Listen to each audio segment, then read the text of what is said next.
What's going on, YouTubers? Thanks for coming back.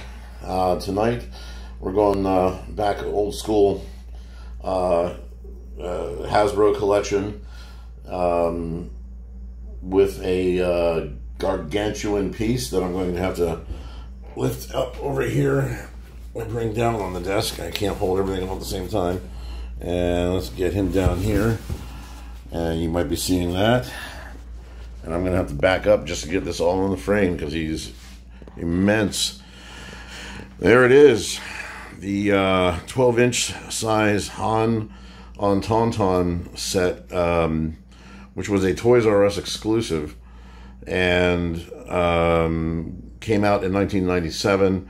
And the 12-inch line was doing pretty good at that time, and they started coming out with some really cool 12-inch sized things. They had the Luke Skywalker with the Wampa and some other double sets and triple figure sets, which I have. I'll probably show, at some other point. Some of the exclusives, actually, rather than just the normal run of things. But this one I wanted to start off with because it was, and still is, just an extraordinary piece. I mean, when you see it in person, you just don't realize just how big it is and how actual, other than the neck break position they have him in there to fit him in, when you're actually looking at this, it's super detailed, especially for back in 1997, and very proportionate. I mean, Han's 12-inch figure looks great. Han's face sculpt is great. He's got a brown jacket on, not blue. And the Tauntaun looks really, really well done. I mean, not Sideshow or Gentle Giant level quality stuff, but they were getting there, especially for a toy. These were going for a pretty hefty dollar when they originally came out. And I didn't get one because of that reason. I loved it, but when I saw the original price on it, I just could not really, fathom spending that much money on it. Although I don't think it wasn't worth the price. I just didn't have it. And it's and nothing like this had come out before. Nothing like this size and this just. That's all I can say about it. It was just like, as far as I had seen, the first thing in this line of this size and this quality and how good it looked. And so it was in the stores for a while, and they had been sitting on them for a good bit. And I'm assuming because of that same reason, they were just a lot of money. I mean, the figures themselves were 20-something bucks, 20-something bucks, the 12-inch ones. And I actually don't remember the exact price these were going for at the time. I think they were 70 or 80 bucks or something like that. Maybe more. If you know, let me know. But they had been sitting around for about a year, I think. And some of them had moved, but they still just had a stack of them. And then they started marking the price down to try and move them. And I had kind of started getting out of the collecting game at that point. Like I said before, when I was talking about my figure lines, the small figures, the carded figures, around 97, 98, after those initial first waves came out, I just kind of burned out of it.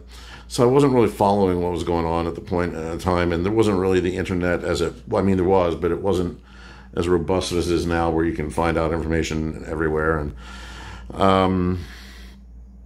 so I was just kind of not really aware of it until a buddy of mine had told me that they were ditching these things at Toys R Us for, I think, like 50 bucks.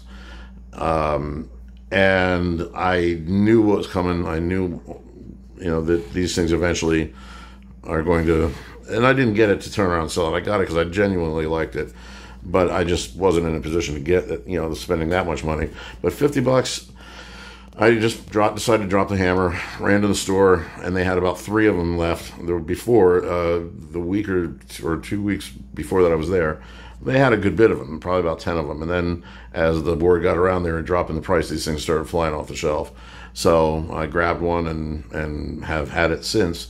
But this was at the time period where that whole thing, Star Wars frenzy, was starting to wear down a bit as far as the collectors and toys were concerned. I mean, high-end collectibles were kind of taking over as far as helmets, lightsabers, maquettes, life-size stand-ups and things like that. So people were spending their collector money on that kind of stuff. And so the toy market started dwindling down, but the Phantom Menace and the prequels were just around the corner, so that was going to change at some point. I picked it up and I had it out and displayed it for not long. It takes a lot of space on the shelf, so I just decided I wanted to keep it and put it away and keep it safe and what have you. And it has always been one of my fun go-to pieces that I like to kind of think about or look at occasionally. And I don't really see them too many of these like on eBay, and I do, and I'm just not selling. I'm just checking to see what people are doing with them. Oops, sorry about that. And they go for varying prices, so there's varying value on these things out there to people. But I wish that the Hasbro would have continued more of these 12-inch line. Now that I look at it, I wish they would have continued exploring more of this 12-inch line of sets, like a figure with like this, like they're on a creature, or a figure and a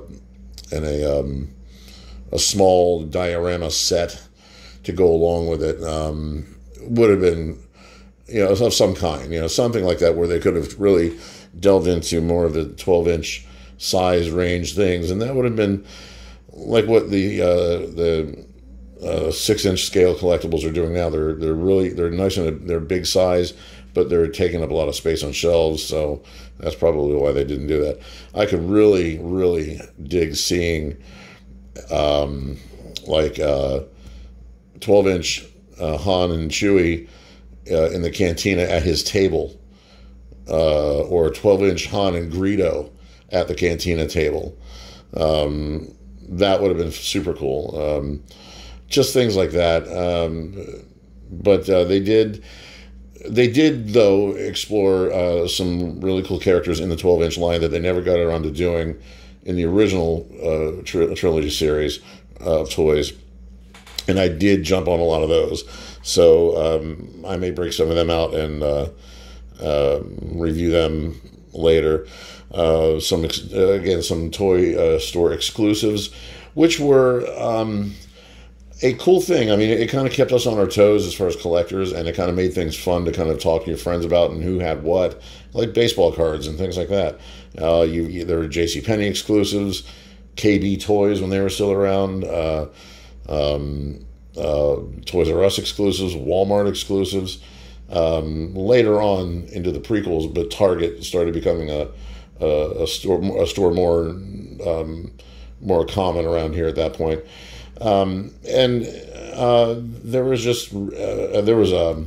FAO Schwartz had an exclusive Tarkin and Probot, or not Probot, a little mouse droid set with an Imperial gunner. I think that was the set, but even online shopping sources had a little part of that game, and it was cool. I mean, because there were some really cool sets that they put together. KB has, and I have it, which I'll probably, since I'm talking about it now, probably be the next thing to bring that out. But they put together an exclusive KB set for the 12-inch figures of Bespin Han, Leia in the Bausch outfit, and I believe it was Tatooine Luke, but I'll have to go back and look at it. But it's a really, really super cool set, And the first time there was ever a 12-inch, any of them, Bausch, well, not the Tatooine Luke. The original 12-inch Luke was the normal Tatooine, but I think this one was a different version. But at least Bespin, Han, and Bausch were never 12-inch figures, and they're just a really cool set. And other like double figure sets, exclusive sets, like, you know, so and so versus so and so. Pretty cool stuff in the 12-inch line that never made it, you know, into them before, and they were getting better molds, better building technology, and paint schemes were becoming more accurate, and it was just really, really cool. And even with that, though, just something about this for me, I'm just bringing it up again. You don't, unless you've seen this in person or have it, you don't really get how freaking big this actually is. And when you see it, it's just, it kind of sets you back for a second, like, wow, look at how monstrous this thing is. And it's just super cool. Again, I hate his little twisted neck break position to get him to fit in there. So when he actually is out of the case and you get to turn his head straight, he looks a lot better, a lot more appropriate, because his neck is longer and his head longer. But that's how they had to shove him in there, I guess.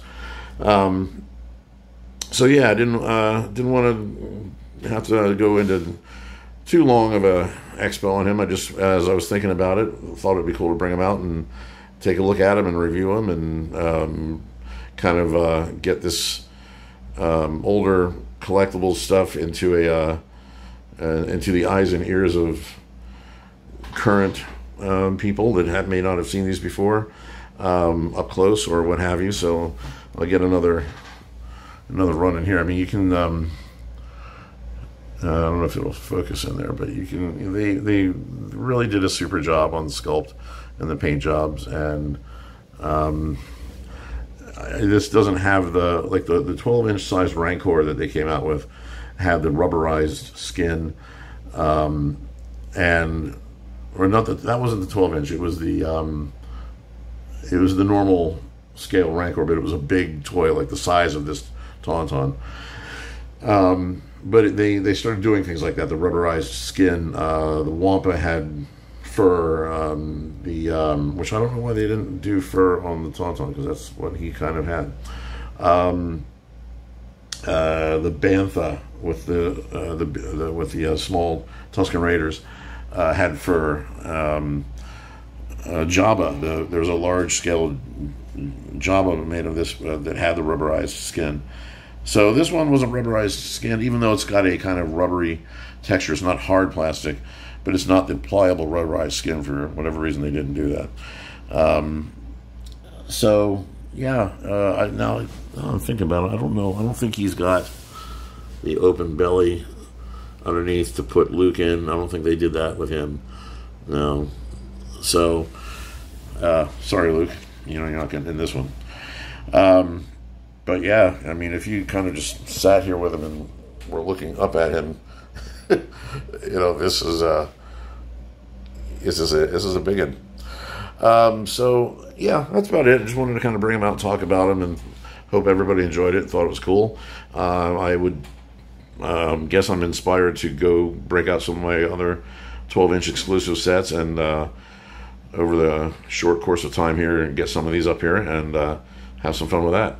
All right, everybody. Thanks again. Have a good evening. Like, subscribe, say hello in the comments. Always keep it civil. Take care. Bye.